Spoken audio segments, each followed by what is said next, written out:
and a social and legal theorist. He teaches several courses open to undergraduates, including Government 1092, Progressive Alternatives. His work spans many disciplines and emphasizes the search for alternatives to established ways of thinking about society and human nature. Please join us in welcoming Professor Roberto Unger. No one should have to do work that can be done by a machine. Everything that we have learned how to repeat, we can express in a formula, in a rule, in an algorithm. And everything that we can express in a rule, we can embody in a physical contraption, a machine. The point of a machine should be to do for us what we have already learned how to repeat, so that we can preserve our supreme resource, time, for that which we have not yet learned how to repeat. In the established forms of economic organization throughout much of history, people have been compelled to act as if they were machines. In this way, the true potential of the machine for the liberation of humanity is wasted. Nothing is more powerful than this combination of the person and the machine. The person always one step ahead of the machine, into the unknown, the not yet repeatable. But is it practical? There now begins to emerge all over the world a new form of production. It is characterized not simply by the accumulation of capital, technology, and knowledge, but also by a set of advanced experimental practices. It attenuates the contrast between supervision and execution, so that the plan of production is revised in the process of being implemented. It relativizes all specialized work roles. It mixes cooperation and competition in the same domains. It transforms productive activity into a practice of permanent innovation and revolution. And it sets the stage for this higher relation of the person to the machine. Now, there are two objections to this project. The first objection is that it would destroy jobs. It would leave much of humanity without employment.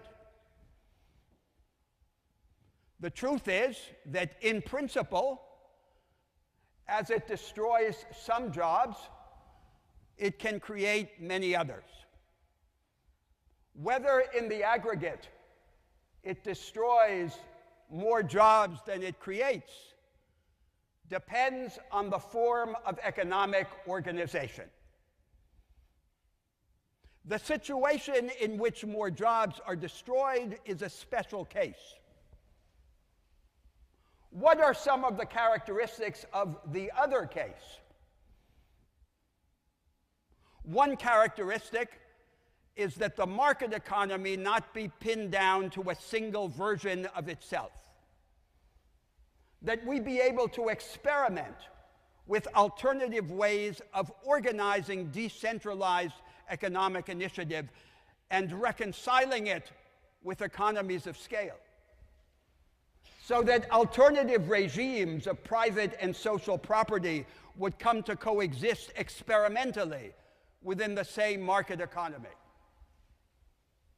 Another characteristic of this superior special case is that economically dependent wage labor would no longer be the predominant form of free labor. In the 19th century, the liberals and the socialists alike, including people like Abraham Lincoln, regarded wage labor as a compromised and transitory form of free labor, tainted by some of the attributes of slavery and serfdom.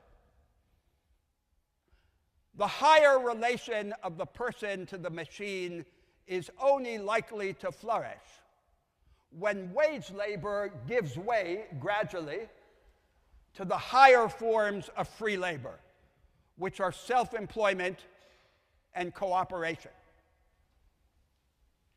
The second objection to this project is that the preponderance of humanity has not been formed. It has not been educated to have such a relation to the machine.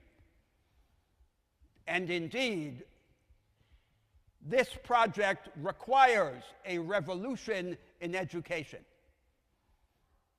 It is not enough that education enable us to master analytic capabilities through problem solving.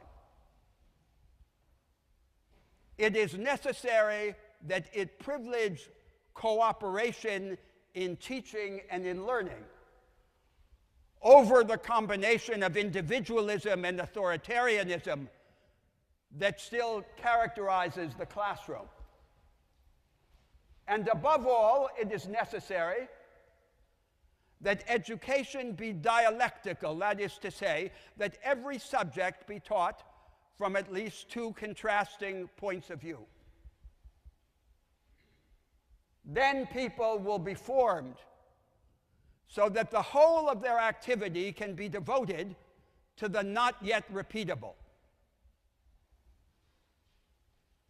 Underlying this project is a conception of the mind and an ideal of existence. The conception of the mind.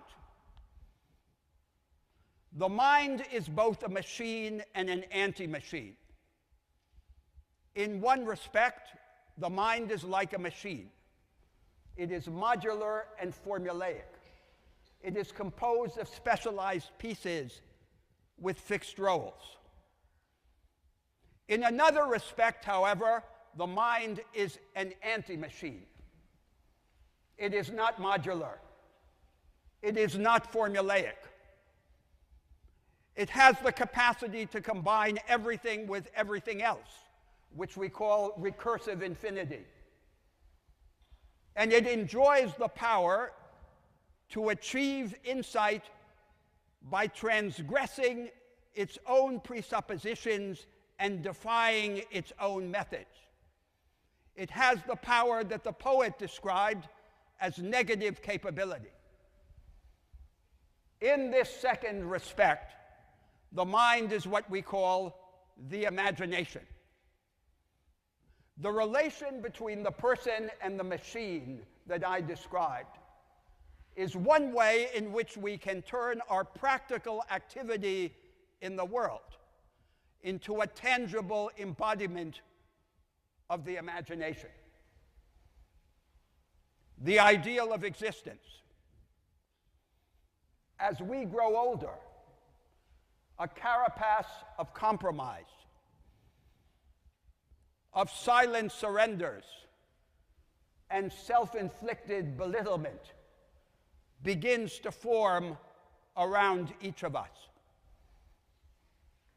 A mummy in which we die many deaths. To come into the fuller possession of life, our supreme good, we must break out of this mummy. Until we do that, we project the good onto a historical or providential future that we cannot reach. "Thou shalt be king hereafter," cries the witch to Macbeth. hereafter is never. The real thing is now. When no one has to do work that can be done by a machine, we shall be closer to achieving what we should all desire, which is to die only once